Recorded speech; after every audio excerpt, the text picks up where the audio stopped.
You've landed on The Substance. I'm your host, Philip Marinello. Whether it's your first time or your 197th time with us, welcome. Here at The Substance, we're looking to have conversations that help us all better appreciate goodness, truth, and beauty. Previous guests include folks like Marta Georgievich, Film Spotting's Josh Larson, Dan McCoy, the Flophouse Podcast, New York Times film critic Alyssa Wilkinson, and our pals over at Letterboxd, Slim and Mitchell. This week, we are in Panic Fest mode. If you're in Kansas City or traveling to Kansas City, we are very excited to hang out with you at Panic Fest at Screenland Armor in North Kansas City. We've got a couple of wonderful guests here joining us. First up, we've got Joe Lynch and Becca Howard. If you've been to the fest or followed on social media, you will know that they really do bring the fun with them. They are Panic Fest staples. They've been coming for a long time, and they have been programming mystery movies for the last several years. It always sells out. It's already sold out now. Maybe you might be able to squeeze in with some standing room, perhaps, if you're there. But they talk a little bit about that, what they're excited about the fest. And then to finish us off here, we've got Greg D from the Nightmare Junkhead duo. And if you're a regular at Friday Night Frights, you will absolutely recognize Greg. Or if you just come to Screenland a lot, I see him most of the times I'm there. He's been attending and programming and moderating and podcasting at Panic Fest for a lot of years. And we talk about all the things he loves about it. So very excited to share this with you. Very excited to cover the show here very, very soon in mere days. If you're listening early when this drops, I believe the passes are sold out. I could be wrong. Go check online, but you can still buy tickets for individual screenings. Come by and hang out in the lobby. There's always going to be a lot of activity. Come down and rewind, get a beer, play some NES. There's going to be a lot of live podcasting and hanging out and just a lot of good times. And real quick housekeeping before we get to it here. If you follow the show and enjoy it and you haven't yet, hit that 5-star button. It really helps people find us. Or if you're listening on Apple, hit that 5-star button and take a second or two to write just one thing you like about the show. It helps a lot of other people find us. And without further ado, here's our Panic Fest preview, starting with Joe and Becca. No, it's whatever. It's very cash. It was wonderful meeting you guys and hanging out with you guys, and then doing our a recap post Panic Fest. I'm sure we'll have a lot of new people to do recaps with, maybe you guys as well. So how long are you? Let's start with how long are you guys going to be there this year? A long weekend, I get with that Thursday night. We arrive. We've now realized, having done this enough, that coming in on Friday afternoon and leaving Sunday night. Oh gosh, does everyone a disservice. Done that? Yes, we have. Oh my god, that's and it awful. Sucked. I think it was mainly when we were doing Suitable Flesh. We can only. I was guessing, yeah, you probably had like work and stuff. Exactly, and I mean we always have work. Yeah, it's just like last year. Sunday? No, it's not. Last year we kind of tried out the let's stay until Monday, and it was so much better. Yes, so it was great. So, Thursday through Monday. I'm staying. Joe has to get back a bit earlier, so he had like a crack of dawn flight on the Monday, which I was not interested in. I'm leaving at 8 a.m. to have to go back to work at 3. So. I wanted to have one last day because I always feel like, there's never enough time. I'm always so sad to leave Kansas City. It's such a wonderful homecoming every year. It's like going back home for like Thanksgiving to see everyone except for like a family that you've chosen. So it's like you all have the same hobbies and interests, and it bypasses all the awkward conversational introductory segments because you go straight to what have you seen, what's going on, like tell me about your life, your family, your movies, and the boundaries between all of them are pretty indistinguishable. It really has. Usually people have cool movie shirts or tattoos. Like there's just stuff comes up pretty easy. Yeah. Well, that's exactly what it feels like. It feels like every Thanksgiving when you're going to see mostly the same people, and it's more of a catch up than a reintroduction. Yeah, I mean, it's just a wonderful way to spend time. So I'm definitely going to spend the last Monday hanging out and saying my goodbyes and everything. Because also, like, Saturday night, I'm imagining every year, Adam, who runs Panic Fest, for anyone who doesn't know, he is so angry at me because I always want to go out hard on the Friday night and he has big plans on Saturday night. Yeah. So this year I've decided to coordinate with him, and he's scheduled us like we're doing work stuff all through Friday and Saturday, and then Saturday night we're officially off the clock. So we're just at Panic Fest as fans. And yeah, that night I am planning on partaking of the delightful Missourian whiskeys and It's gonna be great. So yeah. Friday night is your guys' big night, right?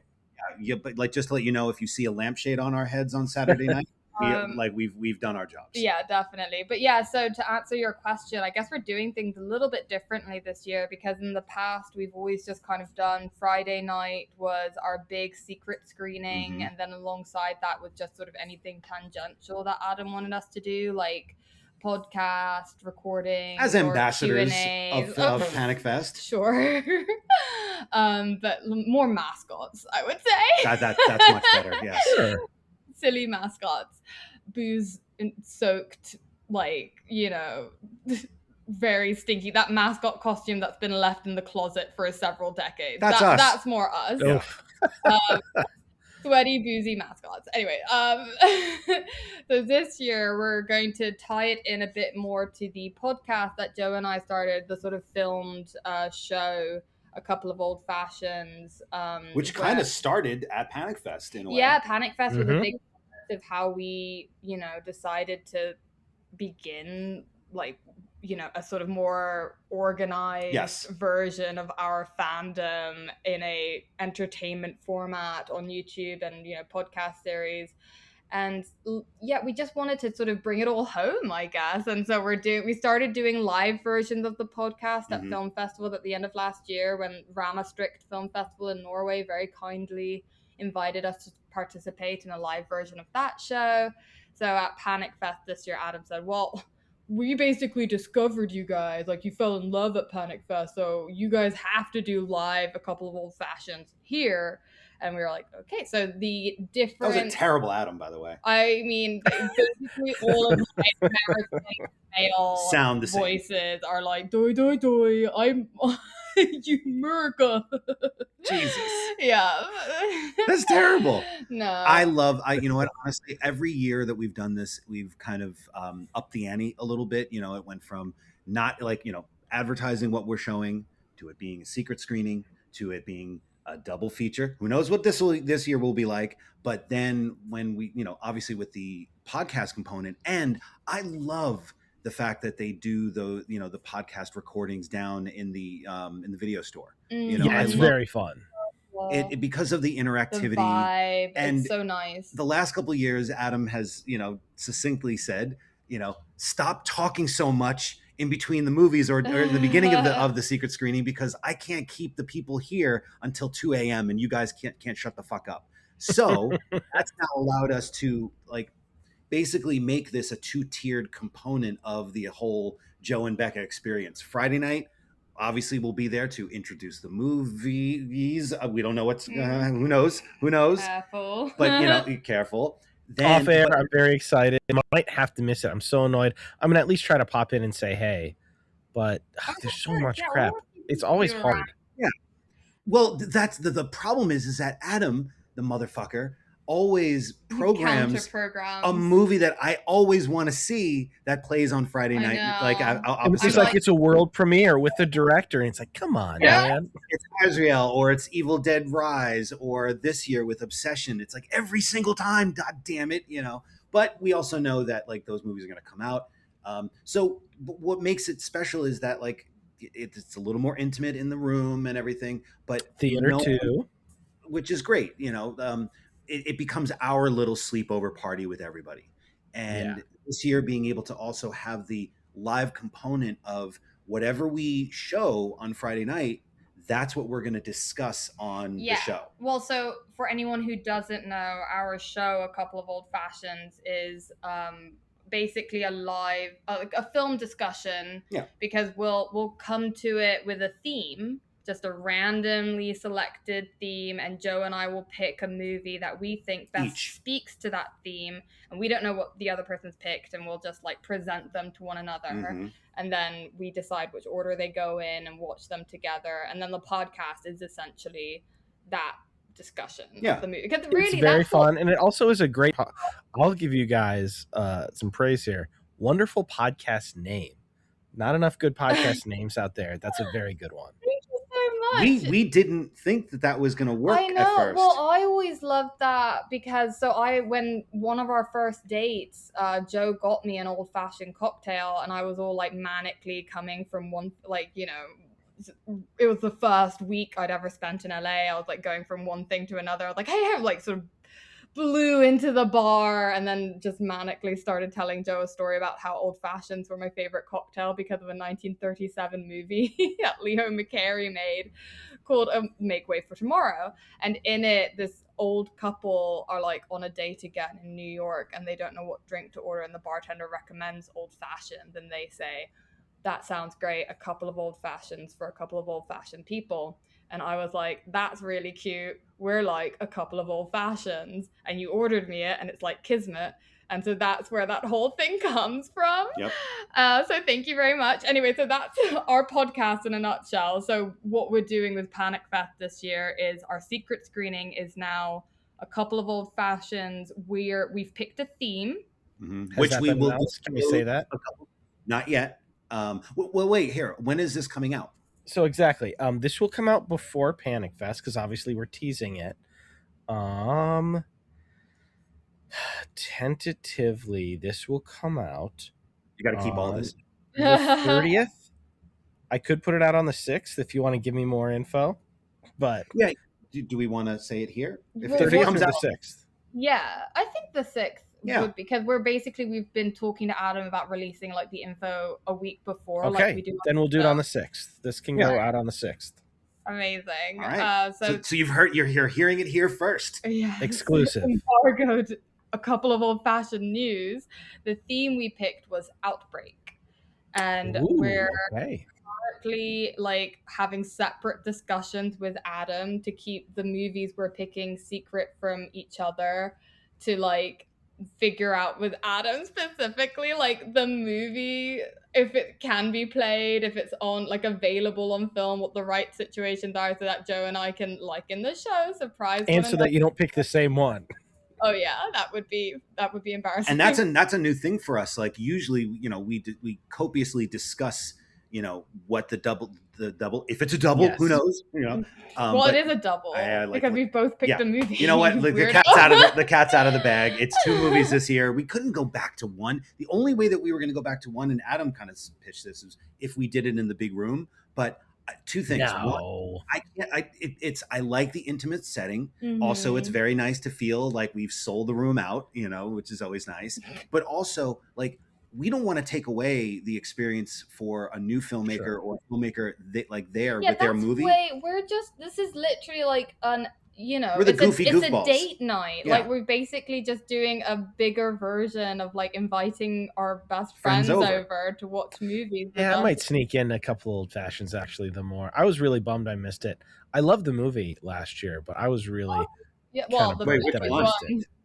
I liked it a lot. I think that was the Canadian guys that It Feeds. I thought that was great. Oh, the movie that you that played against us. Yeah, sure.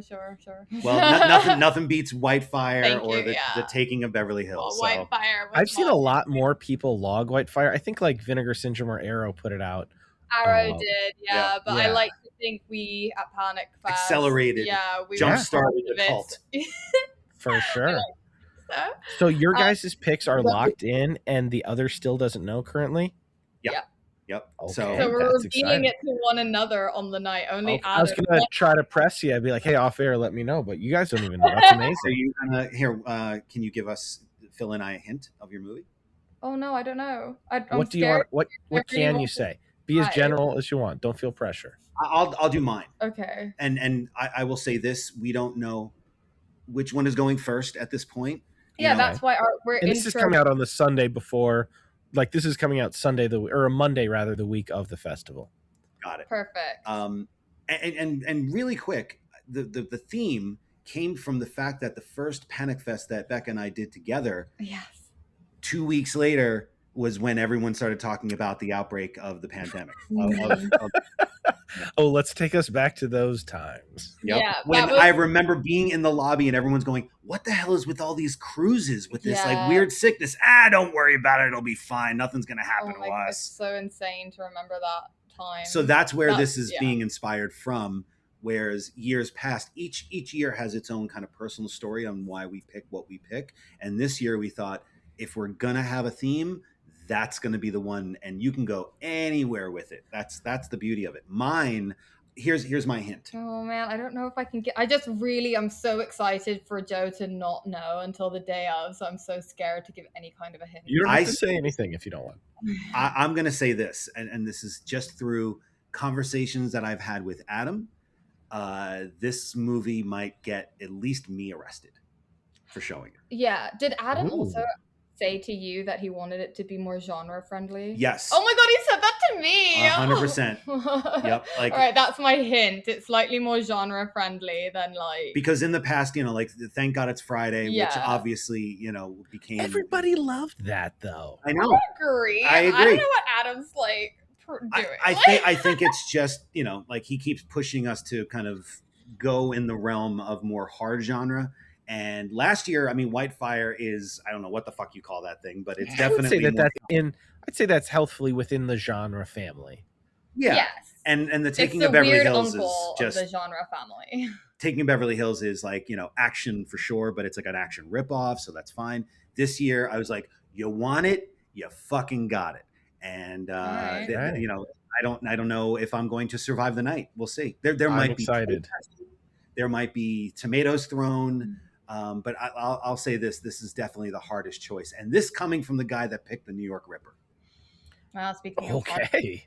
yeah. I mean, at Panic Fest, we are very good-hearted sickos, so I think we'll be game for it. But also, and this is the thing that I love about the festival, over many other festivals that we've been to, is that you can have a festival that will embrace showing a screwball comedy classic like My Man Godfrey, that was Becca's choice 2 years ago, and I was shocked. I thought everyone was going to stick around more for New York Ripper because I'm like, look at this fucking Panic Fest. They're hardcore Fulci fans. And half the fucking place cleared out when New York Ripper came on after the first scene. Puts you in such a party mood because it's such a fun, like everyone's drinking a cocktail and falling in love. And then what a whiplash. That decimates everyone. Yeah, exactly. It's like a very bleak, Maybe that's the wrong order to show those in. Maybe. No. I mean, no. We even thought about that. No, it's definitely Ripper. It would definitely be the would have finale, ruined but the it's night. Started with New York Ripper. My Man Godfrey. The fact that everybody stayed and the crowd was loving it. Well, My Man Godfrey's a really fun. People don't. I think that's maybe my biggest vendetta, I guess, is that there is a stigma that films of the earliest sound period had difficulties in sort of moving quickly and stuff because they were getting to grips with the technology and the cameras were so huge and the sound stages were so and but that time period, that transition into sound is maybe 6 months, a year. Yeah. And then movies very quickly. I'm showing Joe a movie tonight, a 1932 Mervyn LeRoy picture called Fugitive from a Chain Gang with Paul Mooney. Fantastic movie. Oh, see, Becca, I do love how you are regularly championing movies that came out before the 70s. There's good cinema everywhere, but hey, I like sometimes movies. the genre. Get out of here. Come on. Well, I'm just I think they're hard done by somewhat, movies of the 30s. People just think that they're boring. It's it's very upsetting to me. And I mean, genre, there's a lot of great crime stuff. Oh my God, I know. Well, this is the sweet spot of when Mervyn LeRoy was one of the crown princes of Warner Brothers. So he was given he made 3 movies a year, and so many of them were extraordinary, nuanced explorations of the interplay between picture and sound, because they were just figuring all of it out. And it's so cool to think about that. I think it's so inspirational as a filmmaker working now to watch movies made almost 100 years ago and see how vivid and exciting they were. Mhm. Like, anyway, whatever. Sorry, not to go No, on my you're right. I was like, you're the one who had a hard out. Jeez. Sorry, I know you got me talking about dirty films. So, Anyway, back to other Panic. than the double screening, obviously, and the podcast recording, what else are you guys very excited for? And anybody listening who is getting amped up for Panic Fest, what do you want to put on people's radar, whether they're regular Kansas Cityans or maybe filmmakers coming in from out of town? What would you tell people to look out for? Well, I do want to quickly mention before I forget that we are doing our live podcast for anyone interested at 1 p.m. on the Saturday. Everybody who shows up It's on on Friday. Sunday? No, it's on Saturday. Okay. Yes. So that we can drink on Saturday night. That's Sure. primarily. so honest. I don't know. Fuck it. No. No, it's because we wanted it to be so close to, because normally our That makes discussion sense. right after we watch the movie. You so go it's from the living room to the studio. Yeah. I don't want. Yeah. I don't want anyone to forget all the cool little moments in Schindler's List. Oops, sorry, I gave it up. Can you imagine? I would totally fucking do that Oh just my to fuck with God. everybody. No, but That like it's infamous genre film. the fact that it's got more blood than most genre movies. The fact that we have Friday night into Saturday, everybody who shows up on Friday night, please, we implore you to show up on Saturday. And if you show up on Saturday and you didn't get in on Friday night, at the very least, we'll have a lively discussion of stuff, and then you'll hopefully want to watch whatever we show. But yeah, It'll It'll Saturday, be a great time. And then the Saturday night party is going to be great.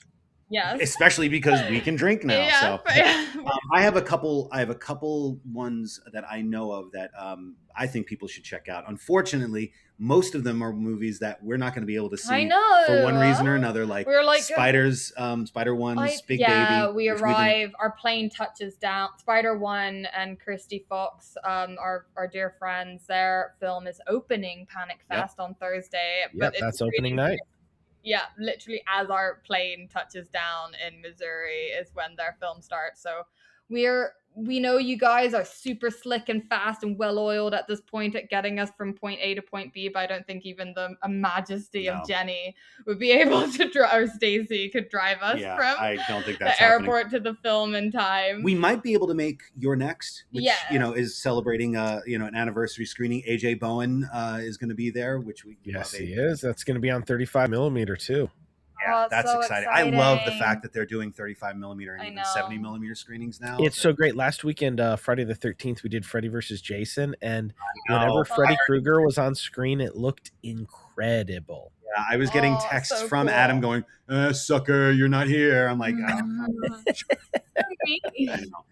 Friday night also, if you can't get into our screening, I guess you'll just have to deal with seeing, which I keep hearing is the movie of the Mhm. year already, Curry Barker's Obsession, which I am obsessed with seeing. We've already heard from some really good friends of ours that it is amazing. So, if you have to see a movie on Friday and you can't get into ours, go see Obsession. And if there's, you just can't get enough Becca and Joe, or if you want to hang out and you don't see us at our a couple of old-fashioned things, we are also participating in another podcast. Oh yes, live Good Luck episode. Chuck. Yep, Yes, and that's I think at 4:00 I think it's at 4:00 as on well. the Saturday. So which we're is going the to Screenbox be show. Yes, so we're going to be on their live show, also in the downstairs basement area of the Greenland Armor, and then probably just bopping around all day on Yep. Saturdays. Also on Friday, the sequel to the much ballyhooed Frogman, Frogman Returns. I'm hoping we can see that one because That's on Friday? that's on Friday. Oh shoot. So we'll I depends on know if the we're gonna- booking is. We've got man. like Monday, Tuesday, and Wednesday have fine lineups. I'm like, spread some of this out. I know. And what kills me is that two of the other movies that I really want to see are movies that are playing after we're gone, which is Damien McCarthy's Hokum, which I hear is amazing. Yes. And Sundance hit Leviticus, which everyone's been talking Mm. about that. Leviticus, I think, is the closer Wednesday night, I believe. On Wednesday, which we will not be here for. Two more really quick. Claire's movie, the anthology movie Grind, which Barbara Crampton is in, which I hear is awesome for myself, and especially since I made a movie about worksploitation. This is a worksploitation anthology with a lot of our friends. And then if you're in the virtual realm, I actually executive produced a movie that's going to be in there called Dead Media, Joseph Scrimshaw's Dead Media. If you know Joseph Scrimshaw's work, he's been doing short films for years. I loved his work, and the premise is so fucking cool. Like when he told me about it, I'm like, I'm in. Whatever you need me for, I'm in. It's about a bunch of friends who put in a DVD where it's possessed, if you will, and it makes the entire house into the movie, including the special features. That's so cool. So Interesting. takes it like I can't believe we're in the world where nostalgia porn has now dedicated itself to the DVD media. Yeah, But I remember like the heyday of DVD. It was a short but glorious time. time. Joseph Scrimshaw's Dead Media is going to be, I believe it'll start on Sunday. That'll be virtual, but definitely check it out because we had a lot of fun making it, and Joe's definitely a talent to watch. And then finally, I mean, any chance that you can get into one of the short film compilations? Oh yeah, they're always so well so programmed. much fun. Like I think that's some of the best programming that Adam and Tim do are those short film compilations. They're like any chance that we get. It's so fun. I love them. They're so And those are like the up and coming filmmakers who are just kind of standing around waiting to talk to people. Like you can really make connections with people, and these are all going to be like the next generation of people making movies. How many times have we seen shorts and then like 2 or 3 years later they show up with a feature and you're like, fuck yeah. And LA really is like this industry, especially within the genre community. It is quite like a small town feeling sometimes. Like one of our favorite shorts of last year, we came back to LA and one of our best friends was like, did you see this short like Banjo? And we were like, yeah, it was like our favorite. It was so good. And she was like, oh my God, what? The director's my best friend. We're like, do you want to go have dinner and hang out and stuff? And it was like such a strange coincidence. Yeah, we actually Did saw. you guys catch Sundown, the one at the old folks home? No. Oh wait, we with did like the pea shooter block. Yep, I like that one too. So the gal who made that was one of the writers on the new Pixar movie Hoppers. Oh my God, which we loved. Yeah, which was great. Hoppers. Love the Hoppers. Yeah, so it's just such a fun. I don't know. I just love. There's so much to enjoy at Panic Fest. Really, just if you're listening to this and you're on the fence about going, I hope this has galvanized you somewhat to just kind of, even if you can only make it for the weekend or a few hours or whatever, just you'll find something cool. And what's great is if you hang around long enough, which is usually about 5 minutes, you're gonna make a new friend. Exactly. Or you're gonna it's such like a welcoming, totally. happy, lovely place. I can't wait. I like so that lobby is like such a wonderful petri dish of social gathering where so many people petri dish. Is that another hint? Maybe. Yes. Okay. I oh my God, I'm gonna get so fucking destroyed when I show mine. All right, that's all I'm saying. But yeah, Panic Fest is too far away right now. We need panic in our lives, and we have enough panic in the real world. That is true, which makes the genre stuff so much more fun. Wonderful people. I'm personally taking the week off work to attend, volunteer, cover, do interviews. I can't wait. It's going to be one of my highlights of the year. Like proper conversation was just like, I feel like a Sunday, and we just put all the, like a movie was screening and we just got drinks at the bar in the lobby and put all the high chairs just like in a circle. We had a nice little oh, that's right. It was a coven that we created out of high chairs and the whatever like plastic cup and cocktail like budget drinks we were having, and that's some of the best moments that we have in the festival. Had some wonderful conversations about movies and life, and it's just I just love it. It's such a wonderful feeling it really, especially like LA is always a bit brutal, like the work and everyone here is so many people that we know in LA, the only time that we hang out is at Panic Fest.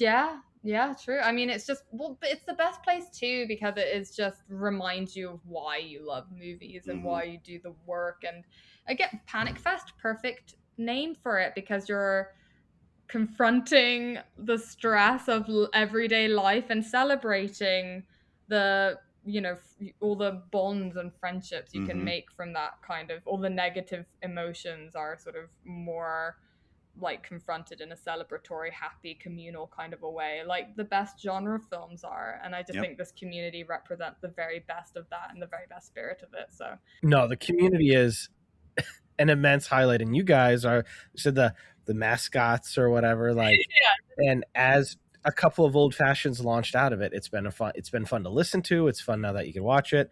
I'm sure it's a ton of work to edit, but it's quite a lot of fun. And you guys, I think I told you guys off air, I texted you or emailed you. You guys finally got me to watch Revenge. I'm not a big fan of that genre of films. I heard a lot of people say it was good, but I finally checked it out and I was like, okay, like that was a good one.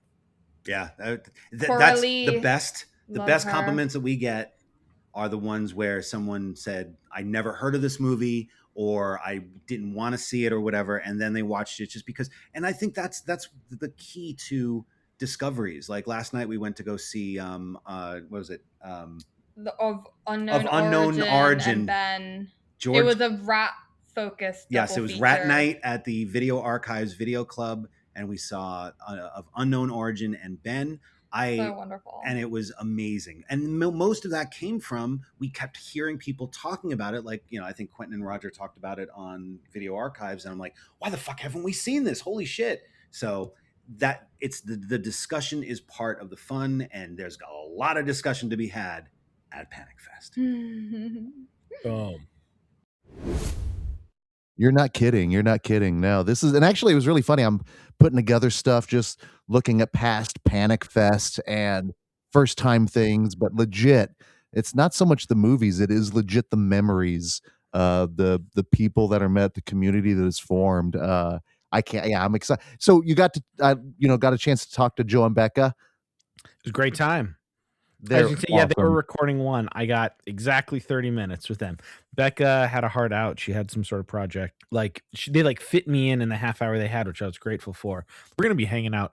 I can't wait. Like last year was my first true year at Panic Fest, and like after I was hanging out with Joe and Becca for an hour, Becca like took my phone and she's like, "Here, like let me put my number in your phone." And like they're like, "You're our friend now," and it's like great. They're just so, they're gracious, they're genuine, and that's the thing I love with Panic Fest is that, and they probably mentioned it, I'm sure, because I know them, but just kind of like how they are one of us, and there is no kind of, not necessarily a boundary or a barrier, but we're just all there to just enjoy movies and keep making the film family bigger. Like, oh, it's so good. I'm glad that was a first one, and welcome to the family. I can't wait. Yeah, I'm taking the week off of work for it, and I'm going to be attending, volunteering, and covering it. Nice. I'm still trying to see if I can get paid by anybody. Like I'm trying to hit up some of the local people. I'm like, hey, I'm going to be there the whole time. Yeah. Coverage, interviews, anything. Like I haven't heard back yet, but we'll see. But even if I don't get paid, like even if somebody just publishes something, I can say, oh, the pitch or KCUR or one of my friends because I'm in a lot of chambers of commerce around town for my day job. They're like, the Independence Examiner is really just looking for interesting pieces. I was like, okay, sure. Like if they want to publish me, great. And honestly, in any publication is good, especially just building that CV, basically. Yeah.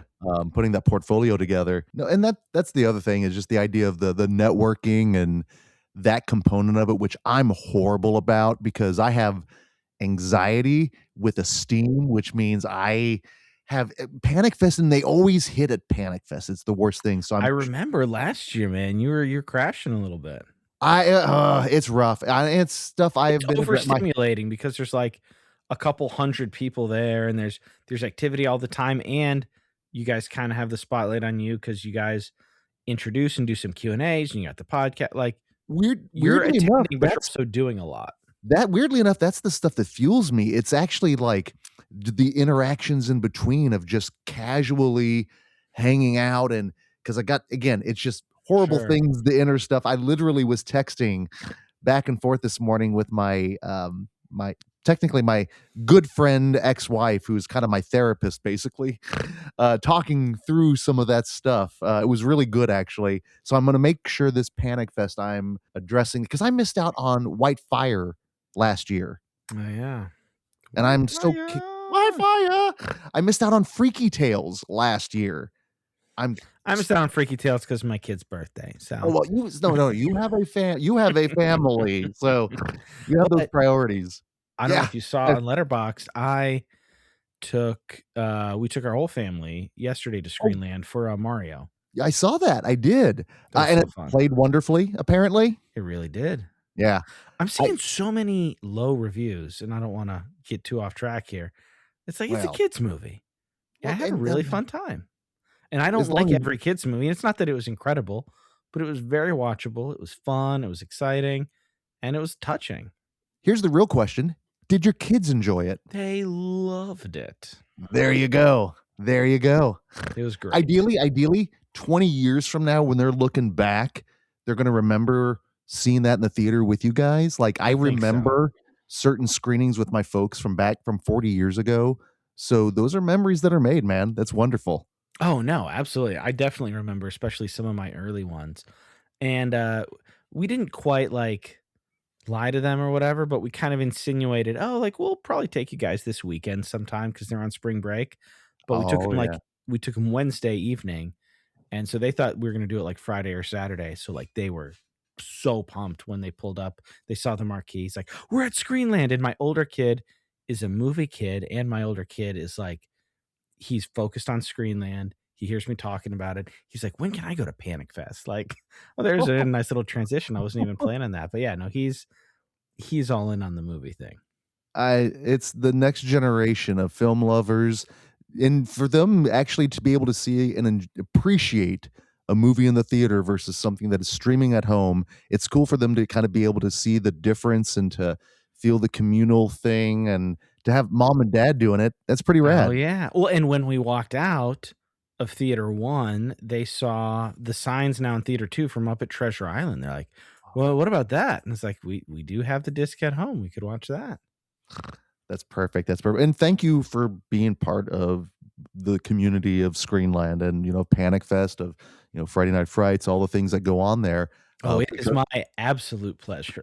Legit. Many of my friends who don't live in cities with something like a Screenland, unless you're New York, LA, Chicago, Kansas City, in different city, PA, Philly's got a good film scene. There's a lot of cities that have decent film scenes and good indie theaters, but a lot of people don't know about it. They're like AMC, Cinemark, Regal, whatever. That's most people's experience. And I had my first AMC experience in about a year because we got screener invites to Hail Mary a couple weeks ago. The IMAX and the sound was great. Theater experience was terrible. Oh, I was like, if this is what everybody's theater experience is, I get why everybody's like, I'll hang out at home. Oh no, that rough? It was not good. Oh, that's a bummer. The screen was great. The sound was great. The movie was good. Yeah. And the audience was okay. There was some annoying people. There were some phones, but the concession situation, the restroom, the layout, it was just not a great experience. And legit, I know, being lucky enough to be able to contribute to Screenland, and hopefully what makes it separated from those things, there's those little touches, those little nuances from all that intentionality. Yeah. Hopefully it shows, because the intent is there. Everyone that works there, they love movies. They love that experience. And I will try to go out of my way to say thank you, just to, for every bit of popcorn that is popped, to every sandwich that is made. Okay. You mentioned that too. Exactly. The popcorn is great. The food is great. I don't know if they're buying their soda syrup or they're actually checking the dials to making sure the ratios are good. All of those things were whack and maybe it was just an off day for the AMC kitchen and staff, there was a guy who was extremely rude when I was paying for my stuff too, behind the counter.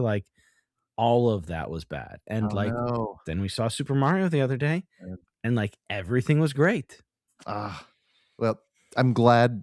And listen, people do have bad days. Companies have bad days. It happens. Sure. Happens at Screenland. Happens at Friday Night Frights occasionally. But ideally, there was one time, it was so funny. Genius was coming in hot. He was just having a bad day. He does occasionally.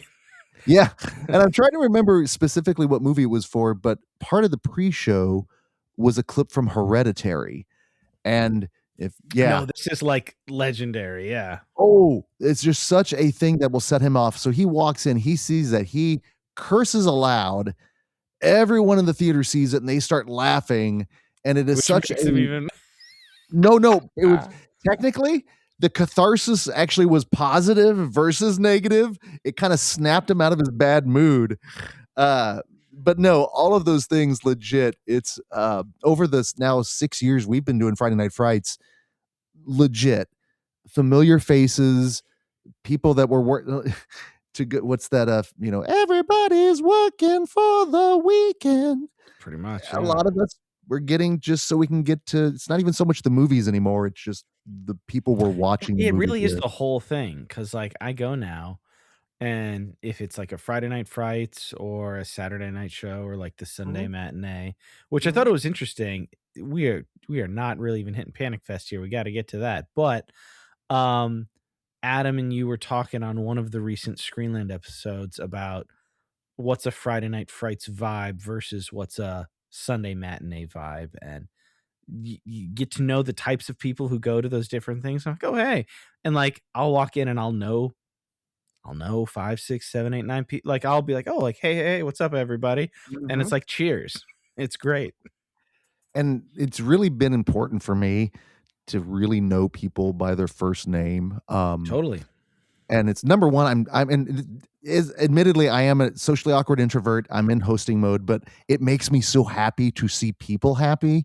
And I know it does mean something, and I want people to feel at home. And I do know how it is as an introvert, but it also can be extroverted. So it's legit. I love when I can say, what's up, Matthew? What's up, Tristan? What's up, Heather? What's up, Totally. Trig? And even like the Screenland staff. Mario is kind of a fixture at Mhm. Friday Night Frights, and he's always frustrated because he can't join us. The cat was a Sure. recent Yeah, experience. no, Mario and I talked about the cat at Rewind for a while the last time I was there. No, it's again, it's part of, and you know what's at Screenland? Panic Fest. Boom. Okay, there we are. I don't know how much of that will keep. Um, man, it's Panic Fest again. Like so much has felt like it's taken to it. It's felt like it's taken a while. I am so ready for Panic Fest to be back.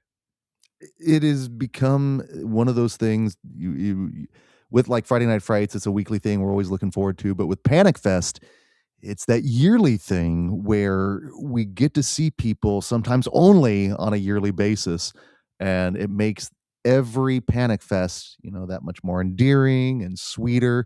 And I was mentioning this with Genius. It's not even sometimes the people that we don't see till Panic Fest, but it's sometimes the people we see every week, but in the Panic Fest environment, because it's a little bit different than what Screenland normally is. Panic Fest is almost like a living, breathing I think it's talked about it. environment. It kind of is like summer camp because you're there for the Yes. week. You're you're not sleeping overnight, but you basically like you get there in the afternoon or like on a Saturday because they got showings all day.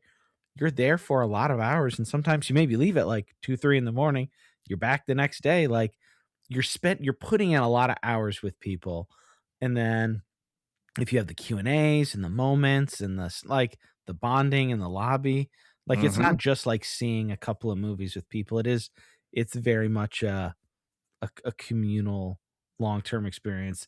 And yeah, you get a lot of cool new people, and then you get to know a lot of the people who were like the semi-regulars. Like you get to put names to faces. I was actually thinking about like hitting Walmart or Office Depot or something like that and getting a stack of name tags and just bringing them and be like, hey, because like I'm gonna have a name tag because I'm volunteering in addition to like attending and covering it. So I'll probably have a name tag badge. But do the badge people actually, are there They don't names have on the names. badges? Okay. They don't Yeah, have I'll names. maybe Yeah, just this bring is a name good tags idea. I like and it. some Sharpies and just like if anybody wants it. Because I love name tags. I think Yeah. we should all have them. I'm actually down with that kind of legislation. Yeah, No, why and not? actually, you talk about first timers. You made mention last year was actually technically your first Panic Fest, Yeah, wasn't it? last year was my first real one. Like I was there. I saw like 17 features, I think, something Woo! like that. And then I saw a bunch of shorts, and then and That's it rad. was fantastic. It's that kind of access, and the thing is access, whether you're in person Yeah. or whether you're taking it virtually. You know, some of the better film experiences and word of mouth films have been virtual more so than the theatrical. But if you are there in Interesting. person, as you mentioned, it's not only the movies, but it's the people you're meeting, and they're all like-minded, whether they are introverted or extroverted. We're all there because we love genre movies, we love horror movies. You know, some people will, you can tell their character by the character on their shirts, like Well, yeah, legit. and like you said, I really did find it to be true with very few exceptions, like whether they were just a pure fan and attendee or the creative, like writer, director, producer, actor, whatever, like nearly everybody was just very cool. Like we had a few big names. They all we chatting, drinking together at Rewind, hanging out. Like pretty much nobody was like too cool for school, and it was just a great time. There is an intimate feel to Panic Fest, and it's one of those things that I've never wanted to take for granted because it is in our backyard, so it is accessible to be in person for us. And when I'm seeing all these people enjoying those moments together, like I said, that is really what gives me the genuine joy, is just see the community coming together in between the movies, outside, like you said, down at Rewind, the shenanigans that go on after that. And I'm old, so I don't stay for any of the after hours. Uh, It so was I a get to hear of great time. those. I don't drink, and not that I, like, used to drink a ton, but, like, just in this season of life, the last year or 2, I haven't drank as much as I did even for, like I have a lot of events and stuff at work, like, I just haven't as much lately. So, like, sometimes if I'm at my home, I'll have, like, a drink, and I'll just get real sleepy. But last year, man, I was putting them away at Rewind, and I felt great. There was no like, I was not impaired or lackadaisical at all. It was just a great time. You have to learn to pace yourself. Oh, That sure, is no, the I didn't go, like, crazy, but it was just, like, the energy is just it's so fun. Yeah, and that's what's really, I always joke that the joy of Screenland is if you're an introvert like myself and you wanna be kind of social, you find your film family at the theater. But if you're really social, you can go downstairs to Rewind and find your film family with the other folks that actually really like to engage and be social. It was a Like real, I said, real good time. I'm very rarely at Rewind. In fact, I was just down there, today filming some stuff for the Better Luck Than Chuck game show that's going to be going on Saturday, right Nice. after Joe and Becca's A Couple of Old Fashions. Man, okay, one of the things I wanna talk to about briefly, Hmm. I like what are your thoughts on I like the exclusivity in a way, but man, there's so many bangers and everything does only show one time, so you really there's no bad choices, but there's gonna be some hard choices. That is just it. It's, you will possibly have some remorse somewhere, because there's always those movies that gain word of mouth, through just the movie itself, or maybe it's a certain scene that stands out. But also, that means you're going to probably stumble into one of those movies as well. Oh, There's yeah. really, as you mentioned, there's no bad choice. The only bad choice is not making a choice, is not going to one of the movies, because I will forever have regret. Last year, I missed out on White Fire and Freaky Tales, and I am kicking myself for it. It is just a horrible, horrible thing. Uh, so I am, again, gonna go out of my way to make sure I'm taking in a number of movies, but more than anything, is to engage with the peoples out there. So Oh, if you yeah. see a bespectacled guy with a mustache that's kind of socially awkward and some cut off jean shorts, that's me. Come say hi. Okay, so I don't even remember because it was a little while ago, we're recording these things at various times. Um, what are some of the things that you're looking forward to? Beyond all the people and all that kind of good stuff, one of the movies, and one of the kind of the joys of Panic Fest is to actually see a filmmaker act like legit grow, and evolve, because we've seen a number of shorts that have started, and the shorts themselves kind of like were the foundation of early Panic Fest festivals. Like they were the ones that's Oh, what gave yeah. word of mouth, were the shorts still to this day in this, and but to see like a short something start as a short and then come into its own as a feature film. We've had a local filmmaker, Jilga Vargazian. Her short, The Stylist, started at Panic Fest, became a feature, played at Panic Fest, and there's another one that's playing this Came out year. with a real nice Arrow special edition. Oh, it's beautiful. It's beautiful. And honestly, if you look closely, you can see Genius McGee twerking in the club scene, and a certain someone gets scalped in my living room. Very Oh, proud man. of that.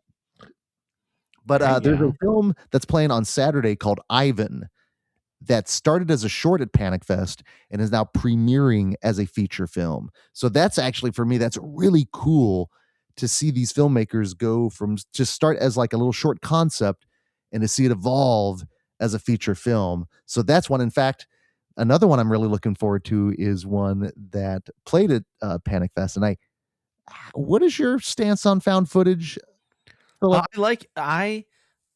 I have liked a lot of them. Like I'm not against them. I do think that built into it, if you're lazy, it's very easy to be like to rely on the jump scares with the built-in stuff and with the sound and all that. But last year, I don't remember what it was called. There's a couple of really good ones last year. But yeah, no, I'm not against found footage. And I asked kind of to test the waters because one of the movies I'm looking forward to is Frogman Returns. I was wondering if that was because last night I fell asleep watching Frogman on Tubi trying to get ready for it. I will tell you, it tickled me in a certain way, and I don't know why when I watched it. But the fact that Frogman fornicates, Is he and a that is kind of local-ish guy? what's Or that? just have ties, the guy who made Frogman? If he had a what kind of ties? Is he local to Kansas City, or does He he is. have I don't believe he is, but or a he's Midwestern guy? Well, or maybe he's just a Panic Fest guy, because I know, like, I feel like so many people who are my friends well. know him and are close with him. Well, that's the Panic Fest community, the filmmaking community. It's not surprisingly small, so I'm not shocked if people run into Okay. each other Yeah, one way or I the didn't know other. if he was, like, KC or St. Louis, like, something close-ish by, You but know what? I think wasn't he's sure. probably Midwest, I would imagine. And thankfully, we know us people in the Midwest, we're nice. The other one though I'm definitely looking forward to is The Furious. The one Yes! yes. I am so pumped to see that. And I know, like, when a lot of people think of Panic Fest, and myself included, like, we think horror, but I love that Adam has been trying to, like, push it just, like, genre. Yes. Um, Everything I've seen about The Furious looks amazing. Like, all the, what are they called? The Hong Kong, like, treasure trove of movies that, like, everybody is putting out now. There's a great resurgence of, like, great restorations of all of the, like, the Golden Harvest and all those other ones, like the classics, but they're starting to make some more good Hong Kong Oh, movies, it seems like. Or maybe they're just coming Indonesia. back. Maybe they're just getting to us now. I don't know. Yeah, no, Indonesia is a good Oh, source is that for Indonesia? Because they did, like, The Raid yes. and, The Night Comes for Us, yeah. Joe Towsome, all those cats, and I've avoided all the trailers because I'm trying to go in as blind as possible. I watched, like, 10 seconds, and I'm like, "What am I doing?" Like, and I checked like, it's not playing against anything else, so it's No. only so I'm excited. Yeah, I'm really looking forward to that, and then also I'm legit looking forward to the in-person stuff, the Joe and Becca podcast, A Couple of Old Fashions. I'm gonna probably Uh, sneak into the second one. I'm volunteering some through that, but I don't think I'm gonna I don't know, we'll see. Hopefully, I can pop in for some of that. well, I'm really curious to see how Better Luck Than Chuck goes, because it is a game show format, and I think we're one of the first festivals. I think maybe they did a format at a previous festival. We're kinda still Oh, in. really? Okay. Yeah, I'm really excited to see because it's ours is very simple. Our game of games is basic because Yeah, we're it's very fun, basic. silly. Yeah, yeah. Well, But it's a lot I of have fun. yeah, well, thank you, thank you. Well, theirs though is a lot of pomp and circumstance, and I'm really Okay. looking forward to said pomp circumstance. Yeah, and then also, yeah, our game of games all on Sunday. We've been doing it now since 2018. And I Wow. realized we've been doing stuff with them since 2016, and my first Panic Fest was 2015. So it's been 10 plus years 10-year now. Yeah. Junkhead Nerds and Nostalgia anniversary. All that stuff. Yeah. And it's always been fun to just be able to kind of contribute to it, to hopefully make it something that is memorable and makes people want to continue to look forward every year to these particular things. Yeah, there's just something about seeing these movies with these people, with these reactions, and Joe and Becca's mystery movies. Oh, yeah. Because of them. Did you hear any of the teasers? Oh, no, I've avoided all of it. Okay, they didn't give me because obviously, but this episode will come out the Monday of the week of Panic Fest. So in our conversation, they gave me a little bit, and I was like, I don't know everything, but so if you're listening to this, you've probably heard some of their little breadcrumbs. It sounds a lot of fun. It's always a good time, and because of them, there's certain portions of Screenland you can go. Thank God it's Friday.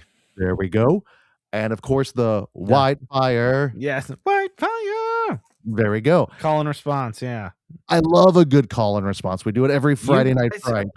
Pros at that, and when we did our Into the Mouth of March Madness, it was quite a thing to in person, just right across the couch, see you guys do your little show. It's shticky, if anything. But then, and also another thing that I'm looking forward to, and something that has been recently added here at Screenland, is the ability to project real film, and by real humans. And we're going to be taking in technically, kind of, sort of a 15th anniversary of Adam Wingard's "You're Next," which I only watched for the first time last year. Cool. After I had Clark Collis come on the show to talk about his book Screaming and Conjuring about modern horror. He really sold me on that. And I like Adam Wingard's stuff. And that movie looked fun. I think it's just been sitting in my digital library forever. And I watched it after our conversation. I'm like, this is great. So I'm guessing that on film it'll be really something. And of the prints we've been lucky enough to see so far, there's been a couple of 70mm prints with One Battle After Another, and then Sinners. Mm-hmm. And listen, not all the screenings have been perfect. There have been lessons learned, because this is real film. Pains. Oh, you're not kidding. But the lessons have been learned. Learning has been had. And then we had our first 35mm Friday Night Fright with Freddy versus Jason. And my wife, shout out, very, very sweetly, I don't know if you saw it, I posted it online. She made me like a little ticket, kind of like the other ones for it. Yes. That was so fun. Very dumb movie, but a fun movie that I have a lot of like love for and nostalgia. Mm-hmm. But every time Freddy Krueger was on screen, I was like, this makeup looks amazing. Like the 35 was great. It had just enough grit and grime to remind you that real film was flowing, but it's still. And also shout out to Projector Booth crew, because they hit every transition in Real Chains. Oh, and it's cool. I'll be honest, I'm lucky enough to kind of get up there and see it happen. Mm-hmm. And to hear them like do the countdown, to hear the click from one projector to the other, and then out there you shouldn't notice anything. You're going from one scene to the next.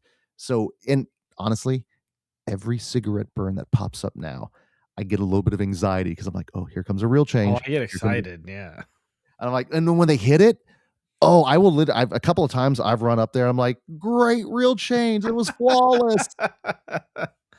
But your next screening, to add that element to Panic Fest now. I mean, it's a new era of programming at Screenland, and now at Panic Fest as well. So that's another one. And AJ Bowen is going to be in attendance. Side note, plug for you guys and for Screenland. Can't wait for Super Mario Brothers on film. Oh, that's going to be a first time viewing for me. Whoa, really? Yeah. I've never seen it. I don't know how, because I grew up with a Nintendo. I was pretty privileged. I love all the people involved, but for some reason or another, it's a weird movie. It's a very weird movie, but it's going to be so fun. Speaking of weird, the other one, since we're talking Friday Night Frights, cannot wait for Freaked. That'll be a first viewing for me. So I cannot wait as a first time viewer because this one lives up to its title. It is a love letter to practical effects and is silly. Its tongue is firmly in its cheek. It's got a strong satirical message. It might play stronger now than it did back in the day. And it's a bummer. We tried to make it happen with Freaked as a Friday Night Fright on Comic-Con weekend with Alex Winter, but we just couldn't make it happen. Sure. No, I'm very excited for that. It's Back to so this is a very silly housekeeping thing. Do you know what shirt design they'll actually have, or will they have multiple? Because they've posted a few different things, and then they have their website, which is like print on demand. Do you know what they're going to actually have? What this that is a year's official shirt is? great question. I will tell you, I did see this evening some of the banners that are going to be out there. Tim showed me some of those. They looked awesome. I assume then it'll possibly be anything that you see on the banners. There's Okay. usually consistency with Do they that. usually have multiple shirts though? I thought they usually have like the main one. Anyway, we'll see. We'll have to. You know what? We'll see. We'll be seeing soon. That's the best part. Yeah. Another one I really want to quickly shout out, just because I love anything where I have to use grammar in the title. Okay. And that is let's see here. That is Frankie, Maniac Woman. Okay. Yes. It's basically about a singer-songwriter snapping and going on some sort of kind of a spree. It looks that sounds like fun. I've only heard bits and pieces of the score, but it gives strong Giallo vibes. And we know how you feel about those. Always room for Giallo, without a doubt. No, and like I said, there's no matter what you end up choosing, you're choosing well. And whether you're watching it, with us in person, whether it's virtual, and honestly, stretching out then to the week, the newest one, we've got Hokum from, Yes. is it Damian McCarthy? Not McCarthy. So I still haven't seen Oddity or his first one. So I might try to squeeze those in before Hokum if I can. I've watched Oddity, and That it looks was genuinely scary. Like not all horror movies are scary. Oddity looked genuinely scary. Yeah, it gave me some heebie-jeebies. And as someone that I legit have this large wooden satyr that sits on my front porch. Okay. I don't want to say he's my protector, but it kind of gave me those vibes. I'm like, oh no, this is gonna hit way too close to home here. But no, to see that with a crowd at Panic Fest, and that's the one that's actually going to be closing, I believe, on Wednesday night. And yeah, that's the closer, I believe. Yep. Yeah. So whether and honestly, the new Spider-1 movie. Oh yeah, Big Baby. Spider-1 and Chris. I don't know much about it, but it looks interesting. Oh no, and he has grown so much as a filmmaker. To see those two collaborate, continue to put out a film, whether every year or every other year, and then their goof crew that they usually bring with them. I'm really looking forward to that. And also on top of one, also real quick, Pitchfork Retreat. Okay. That one basically sounded great. Yeah, it's Man is the Most Dangerous Game with your favorite horror icons as the haves hunting the have-nots, apparently. I'm also very excited for Adam was talking to the Nightmare on Film Street show. Camp sounds very fun. Yes. And And very excited for that. There's another one with the female band, the female rock band Jump Scare. Okay, yes. There's so many to choose from. This is one of I feel like the old Smodcast It's gonna be hard. Yeah. But no, also Last Chance Motel with Scout Taylor Compton. I'm very excited to meet her and hopefully get my Halloween 2 Blu-ray signed. Well, I want to give a real quick shout out to our film family member, Julie, who puts together this wonderfully complicated yet not complicated spreadsheet for her Panic Fest schedule that I swear, if you look at it correctly, you could probably either see a schooner if you crossed your eyes There right, you go. but you realize it is so complex and just so shout out to Julie. If you see her, she's an introvert, so don't approach her, but just know her spreadsheet, I'm referring to it occasionally. Yeah, no, I'm building my plan out in my notebook. I'm writing it all down, trying to make my plan, seeing which theaters and which. But I also want to try to do. We haven't talked about this much. I mean, you mentioned the shorts. I do want to try to get to see more shorts theatrically because I caught up a lot on the shorts virtually, but I really would because those were some of other than Joe and Becca, so many of the talents behind the short films were there. They were so excited, and these are a lot, like you said, these are the upcoming filmmakers. So really would like to try to support their work and see as much of that as I can. And thankfully, because you were there, they got to see their short in a packed theater, a packed, passionate theater. Yeah, with fans, not just like money people or people going, what will audiences think? Like they get to be there with the audiences and hear the jumps and the oohs and the ahs and the laughs and the gasps and all of that. Well, I'm going to be at the Saturday short block number 2 at 11. I'll be hosting that. So any of the artists that are going to be in attendance, I will be talking with them afterwards. And I'm looking forward to starting Saturday with the shorts. And that, like I said, back in the day, that was really kind of the thing that got Panic Fest good word of mouth. And then the features started building, the repertory screenings, the special guests. And as Adam mentioned, it's not a convention, it's a film festival. We are here for the movies. The extra stuff that happens with these special guests, that's cool. It's a lot of fun. Keep coming for the films because the special guests that are there, they're there for the movies. They're there for the films. Barbara Crampton, you couldn't talk to her because she was going to the next movie. It was, she's like, sorry, I got movie to see. No, she was actually so amazing and sweet, as everyone is. No, I'm really looking forward to this year's the movies, yes, the podcasts, yes, the shorts, yes, but it's the the community. No, it's going to be wonderful. I'm very, very excited to see old and new friends. And speaking of old friends, shout out. I was just speaking with him earlier this week. I don't know if he's going to be able to make it, but just saw recently a new friend from last year, Daniel De Purgatorio. They got the green light for Marshmallow 2. Oh, they did? Yep. Oh, goodness. Great. That's another in production. Amazing movie, but just to have that cast there to see, that was so they can hear the appreciation. Yeah, I got to meet pretty much the whole young cast, and a couple of them follow me, and some of them are seemingly they're young, but I think some of them want to pursue that artistic path for their life, and that's amazing. The future, we're good. We really are. I'm lucky enough to work with some of the youngsters out there, and as film fans, they're in good hands. They love the old stuff, the new stuff, and they're empathetic. It's wonderful. It's wonderful. Indeed. Well, thanks for joining me, Greg, to kind of top off this Panic Fest preview. Audience, if you're listening to this early enough before Panic Fest happens, come see us.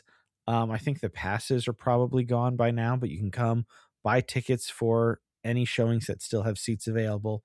Come hang out, come grab some food, come hang out at Rewind, grab a drink, play some N64 with us. Let's have a good time. Looking forward to it. Yeah, again, thank you for letting me take the time to kind of preview this. And we'll be doing a lot of stuff at Panic Fest. We'll do a month of Panic Fest content over at the Nightmare Junkhead podcast, also on Screenland podcast, Friday Night Frights. Again, Philip, thanks, my friend. I appreciate it. All right. Hope you guys are sufficiently excited for Panic Fest. If you're in Kansas City, I really look forward to seeing you, hanging out with you. Come up, say hi. If you're not able to make it, there are virtual options. Or if you're just gonna follow online, I believe in the coming weeks, not immediately, we'll have some post Panic Fest coverage, and I will be trying to get some of my coverage placed in various areas, but we'll definitely circle back here on the show with some old and new friends, just talking about what we love, talking about connections made, talking about the things that you guys should be looking for down the line when it comes. Like right now, in 2026, I'm still seeing things that I saw last year at Panic Fest get rolled out in different markets. So excited to see what they have playing at Panic Fest, and excited to share that with you guys here soon down the road. There's not going to be a new episode on the feed next week, but the following week there should be either a substantive cinema, or there's a couple of authors that have things that around Panic Fest we may or may not be able to record. So TBD on that. Follow us on Instagram at The Substance Pod on Instagram and Threads, and I'm at Philip Marinello on the various things in Letterboxd. So find me there. Oh, that's a good one. Follow me on Letterboxd if you want to see Panic Fest thoughts. I will be rating as honestly as I can when there are filmmakers in attendance. Sometimes I'm not sure what to do, and I'll just give it a heart, but I will be honest and positive and excited. So those are the places. And until next time, I've been your host, Philip Marinello, saying thanks for joining us, and we will see you soon on The Substance.